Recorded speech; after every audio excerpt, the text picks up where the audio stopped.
நெற்றிக்கண் தியான மையத்தின் சார்பாக உங்கள் அனைவருக்கும் என்னுடைய சந்தோஷமான வணக்கத்தை தெரிவித்துக் கொள்கிறேன். நம்ம இன்று பார்க்க போகிற ஒரு கருத்து என்னென்னா, துரியத்துக்கு எது துன்பம், துரியனா என்ன அப்படிங்கிறது நம்ம தெரிஞ்சுக்கணும். துரியங்கிறது நம்முடைய தலைக்கு மேலே, அதுக்கு மேலே போச்சுன்னா துரியாதீதம் அப்படின்னு சொல்கிறோம். இங்கே என்ன தான் இருக்குது அப்படின்னா, இங்கே மெய் உணர்வு, நம்ம நெற்றியில் இருக்கக்கூடிய அந்த உணர்வானது இதை தியானமாக நம்ம செய்து வரும்போது, இப்போ இந்த உச்சிக்கண்ணில் இருந்து சென்று அடையும் போது இதனுடைய இடத்துக்கு தான் துரியம் அப்படின்னு நம்ம சொல்கிறோம். இந்த துரியத்தில் நம்ம அந்த உணர்வுகளை நம்ம கவனிக்கும் போது ஒரு விதமான ஒரு ஆற்றல், இங்கே பஞ்சபூத தத்துவங்களும் இங்கே நம்ம உணர்றதுக்கான ஒரு பயிற்சி தான். இதை உச்சிக்கண் பயிற்சி எடுத்தவங்களுக்கு இந்த துரியம் அப்படிங்கிறது நமக்கு தெரியும். இந்த இடத்துக்கு போனால் என்ன இருக்குது, துன்பங்கள் இல்லாத ஒரு நிலை இங்கே தான் இருக்குது. இல்லை தியானம் செய்ய ஆரம்பிச்சிட்டிங்கன்னா அங்கே துன்பமே இல்லை. அங்கே உங்களுக்கு சுதந்திரமாக இருக்கும். இந்த மனிதன் உடல் அல்ல, இந்த மனம் அல்ல, இது ஒரு ஆன்ம விழிப்பு ஏற்படும். இந்த நெற்றிக்கண் உணர்வானது தூண்டப்பட்டு நமக்கு இந்த உச்சிக்கண்ணில் இருந்து இதை கவனிக்கும் போது, துரியம் செய்ய செய்ய பயிற்சி செய்யும் போது நம்ம இதயத்தில் இருக்கக்கூடிய அந்த ஆன்மா விழிப்பு ஏற்பட்டு அது மேலே ஒரு ஜோதி சுரூபமாக உருவாகுது. அது அந்த அனுபவம் கிடைக்குது. இதை தான் எல்லாருமே அருட்பெருஞ்சோதி, பரஞ்சோதி, இப்படி எல்லாமே சொல்லக்கூடிய ஒன்று இதுதான். இது எரிய எரிய இது மேலே ஜோதியாக இருக்கும் பொழுது அந்த ஜோதி சுரூபமான ஒரு விஷயந்தான் துரியம்.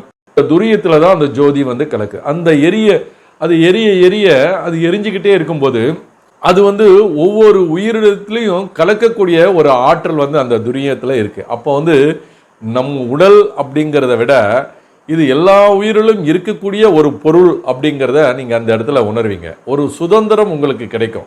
இந்த உடலை விட்டு வெளியே செல்கின்ற ஒரு சுதந்திரம் உங்களுக்கு கிடைக்கும். அந்த சுதந்திரத்தில் தான் உங்களுடைய ஆற்றல் அந்த இடத்துல இருக்கிறதுனால அங்கே துன்பம்ங்கிறது எதுவுமே கிடையாது. ஏன்னா உங்களுக்கு ஒரு பற்றுதலே இல்லாத ஒன்று இருக்குது. நீங்கள் எதுலையுமே பற்று இல்லாத ஒரு நிலை வேணும்னா இந்த துரியத்தில் போய் நிற்கணும். இந்த துரியத்தில் நம்ம நிற்க நிற்க இந்த பயிற்சிகள் செய்ய செய்ய அங்கே உங்களுக்கு இந்த உடலில் இருக்கக்கூடிய பற்றுதல் விலகிடும். இந்த மனதில் இருக்க பற்றுகளை விலகிடும்.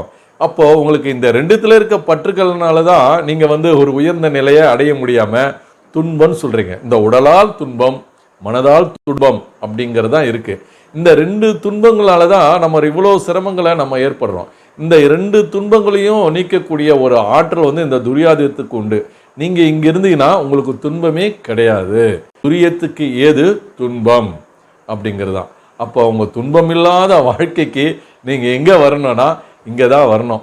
அப்போ நீங்கள் எல்லாம் இல்லறத்தில் இருக்கும்போது நீங்கள் அதில் வர முடியுமா அப்படின்னா, எப்பப்போலாம் துன்பமாக இருக்கோ அப்பப்போ இந்த தளத்தில் நில்லுங்க. இந்த தளத்தில் இருக்கிறதா இல்லறத்தை பார்க்குறீங்க. இது கொஞ்சம் பற்றுதல் உண்டு, உடலுக்கும் மனதுக்கும் கொஞ்சம் பற்றுதல் இருக்கக்கூடிய வாய்ப்பு உண்டு. ஆனால் இந்த இடத்துக்கு போயிட்டா அந்த பற்றுதல் இல்லாத ஒரு நிலை ஏற்படும். அப்போ உங்களுக்கு எப்பப்போலாம் அந்த மாதிரி அந்த தளத்தில் நின்று பழகிக்கிங்க.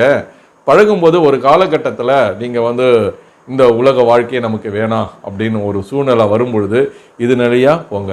நிறைய பேர் சொல்கிறாங்க, எல்லாருமே ஜீவ சமாதி அடையணும், இல்லை சமாதி அடையணும், இல்லை அங்கே சக்தி இருக்குது. அப்போ இங்கே எல்லா சக்தியும் இருக்குது, நீங்கள் ஏன் அதை தேடினே? எல்லாரும் மகிமையாக நினைக்கிறாங்க.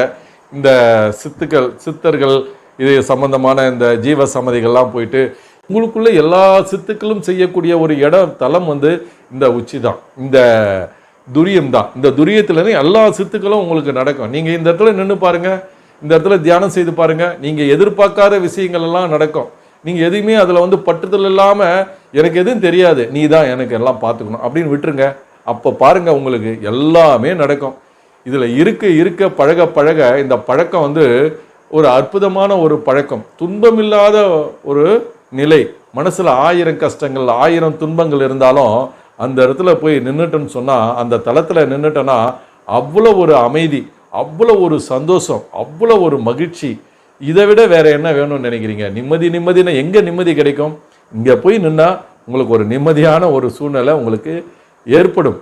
இந்த நிலையை நம்ம அற்புதமான ஒரு நிலை. இந்த உடலில் எத்தனை வலிகள் இருந்தாலும் எத்தனை வேதனைகள் இருந்தாலும் இங்கே நின்று பாருங்க, எல்லாமே கிடைக்கும்.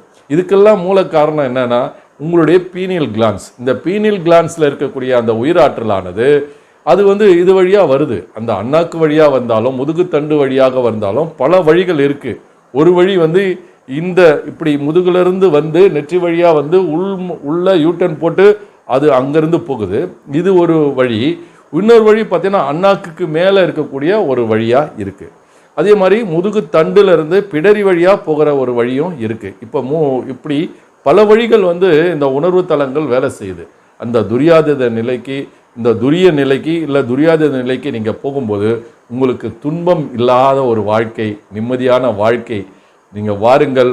உங்களுக்கு யாரெல்லாம் நிம்மதி இல்லை, எனக்கு சந்தோஷம் இல்லை அப்படின்னு சொன்னால் நீங்கள் தொடர்ந்து இந்த நெற்றிக்கண் தியானம் செய்து உச்சிக்கண் தியானம் செய்து இந்த நிலையை நீங்கள் அடையும் பொழுது உங்களுக்கு அந்த நிம்மதின்றது உங்களுக்குள்ள தானாக வரும். நீங்கள் ஏற்படுத்தணும்னு அவசியம் இல்லை, அதுவே அமர்ந்து கொள்ளும். இந்த 1000 தாமரை உங்ககிட்ட அமர்ந்துக்கிட்டு அது மாட்டுன்னு மேலே அழகாக சுழண்டு சுழண்டு சுழண்டு சுற்றி கொண்டே இருக்கும். இதுதான் சுத்தி அப்படின்னு கூட சொல்லலாம். இது சுழண்டு கொண்டே இருக்கிறதுனால இது சுத்தி அப்படின்னு கூட சொல்லலாம். இது ஒரு சந்தோஷமான நிலை, மகிழ்ச்சியான நிலை. நமக்குள்ள ஒரு சக்கரம் இருக்கா, வெட்டாத சக்கரம் அப்படின்னு கூட சொல்லுவாங்க. இந்த வெட்டாத சக்கரம் இங்கே தான் இருக்குது. இதை நீங்கள் அனுபவிச்சுன்னா இது வெட்டாது. நமக்கு தலை இருக்கும், ஆனால் வெட்டுற மாதிரி இருக்கும் தலையை, ஆனால் நம்ம பார்த்தோன்னா இருக்கும். அதே மாதிரி ஜோதி எரிஞ்சிக்கிட்டே இருக்கும், திக்கு திக்குன்னு எரியும். ஆனால் நம்ம கை வச்சு பார்த்தோன்னாக்கா ஒரு அனல் மட்டும்தான் தெரியும், வேற ஒன்றுமே தெரியாது. அங்கே எரிஞ்சிக்கிட்டு தான் இருக்கும். அதாவது மகிமை ஜோதி அப்படின்னு சொல்லலாம். நீங்கள் சபரிமலைக்கு போகிறீங்க, அந்த மகிமை ஜோதியை பார்க்க. சபரி சபரின்றது முடி, இதுக்கு மேலே இருக்கக்கூடிய ஜோதி, அதுதான் சபரிமலை ஜோதியை பாருங்கள் அப்படின்னு சொல்கிறேன். அப்போது இந்த துரியாத நிலை தான் ஒரு உயர்ந்த நிலை. இந்த நிலைக்கு வாங்க, துன்பமில்லாத வாழ்க்கையை அனுபவிக்க வாருங்கள். சந்தோஷம் சந்தோஷம்.